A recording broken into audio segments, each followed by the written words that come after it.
The sun shone down softly on the busy street. Cars honked and people hurried by. A beggar sat quietly by the roadside. His clothes were torn and his face was dusty, yet his eyes were calm like still water. He didn't ask for money. He just sat there, holding a small wooden box on his lap. Then a black car came to a stop. The doors opened and a tall man in a fine suit stepped out. He was Mr. Kelvin, the richest man in the city. Cameras followed him as he smiled at the crowd. "Let's do some good today," he said.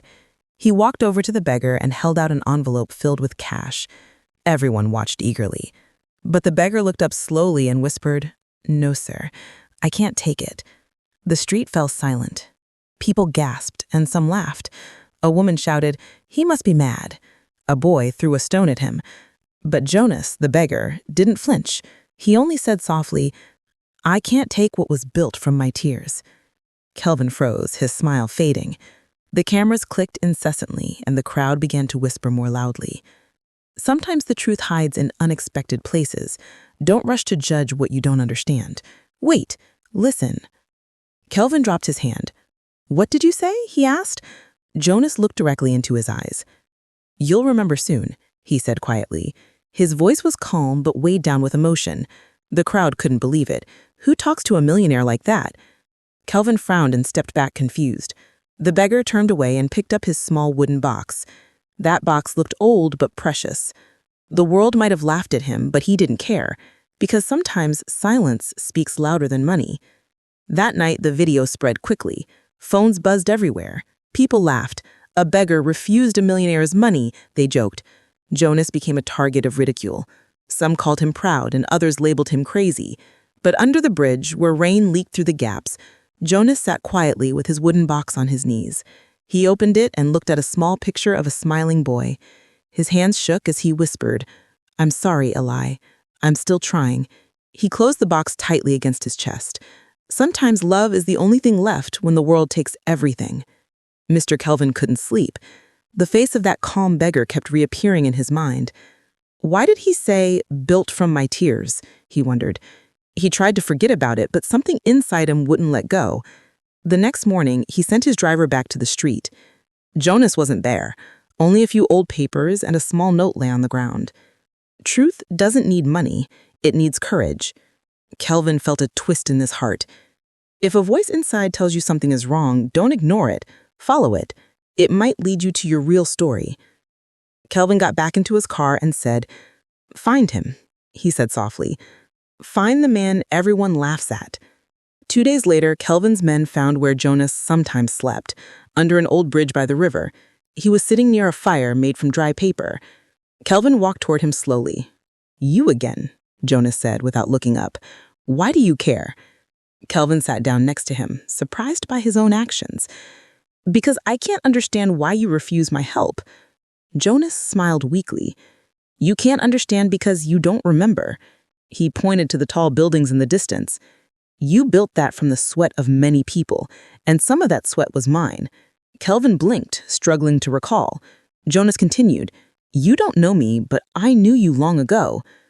The wind blew gently. Kelvin's chest felt tight. "Who are you?" he asked. Jonas stared into the fire and said, "I used to work for you." When someone's pain speaks, don't rush to defend yourself. Listen first. You may find your reflection in their tears. Back at his mansion, Kelvin couldn't shake off the man's words. He asked his assistant to explore old company records. Hours later, files arrived. There it was, Jonas Okoro, senior engineer dismissed for fraud 7 years ago. But the papers looked odd. Some signatures were missing and some letters were erased. Kelvin frowned. "Get me everything from that year," he ordered. That night, he dreamed of a factory explosion, a courtroom, and a man shouting, "I didn't steal." He woke up sweating. The truth was knocking on his door, and it wouldn't leave until he opened it. Morning arrived. Kelvin returned to the bridge. Jonas was coughing badly, wrapped in an old coat. "You were once my engineer?" Kelvin said quietly. Jonas nodded. "Yes, until your partner framed me." His eyes watered. They used my login to steal funds. I went to prison. My wife died there waiting. My son was taken away. And when I came out, your company was bigger than ever." Kelvin's throat felt dry. "I didn't know." Jonas looked at him. "You didn't want to know. People like me don't fit into your meetings. Pain does not discriminate between rich and poor. It just needs a heart brave enough to acknowledge it." Kelvin sat beside him and whispered, "I want to fix this." Jonas turned away. "You can't buy back a lost life, but you can tell the truth." Kelvin started searching, old emails, hidden files, every record he could find. What he discovered broke him. The real thief was his closest friend, his partner, Mr. Dane. Dane had blamed Jonas to cover his own crime. Kelvin stared at the proof, tears filling his eyes. "I destroyed a good man," he whispered. "All because I never checked. When the truth hurts, don't hide. Face it. It's the only way to heal." Kelvin called his lawyers. "Clear his name," he said, publicly. His voice trembled. Days later, a press conference lit up with flashing lights. Kelvin stood at the microphone. "The beggar you mocked was once one of our best engineers. He lost everything because of our mistake." Cameras clicked as people gasped. Jonas stood quietly in the back, holding his wooden box. Kelvin turned to him. "Jonas Okoro, forgive me." Jonas walked slowly to the front. "You can't undo my pain, but you can stop it from happening to another. If you ever wrong someone, don't wait for the perfect moment to make it right. Start now. Time is the one thing we can never control." The crowd clapped and some cried. Truth had finally been spoken. A week later, Jonas sat in a small room at a charity home. His phone rang for the first time in years. "Mr. Okoro?" a gentle voice asked. "We found your son." His heart nearly stopped. He rushed to the address. A young boy stood there, taller now, with bright eyes. "Dad?" he whispered. Jonas dropped to his knees and hugged him tightly. "Eli, my boy, I'm here. The world might forget your name, but love never forgets." Kelvin watched from a distance, tears streaming down his face. For the first time, he felt truly wealthy. Months passed. Jonas and Eli moved into a small, clean home that Kelvin provided. But Jonas refused more gifts. He said, "I don't need money. I need meaning." So Kelvin offered him a new job as a consultant for a new foundation.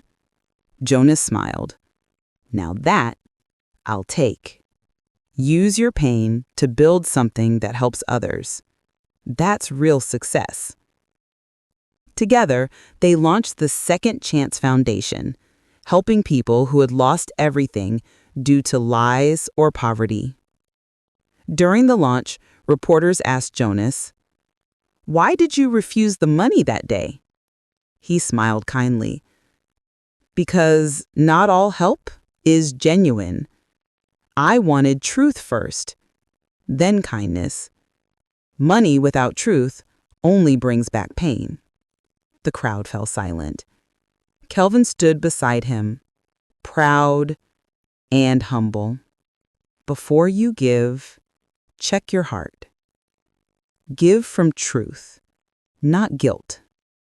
Years later, Jonas watched children play in a park built by the foundation. His son laughed among them. Kelvin sat beside him, older and gentler. You changed me, Kelvin said quietly. Jonas smiled. We changed each other. The sky turned golden and birds flew home. Jonas closed his eyes and whispered, "One act of courage can rewrite a lifetime. Never be afraid to speak." If this story moved you, share it. Let someone know that dignity is stronger than gold, and truth always finds its way home.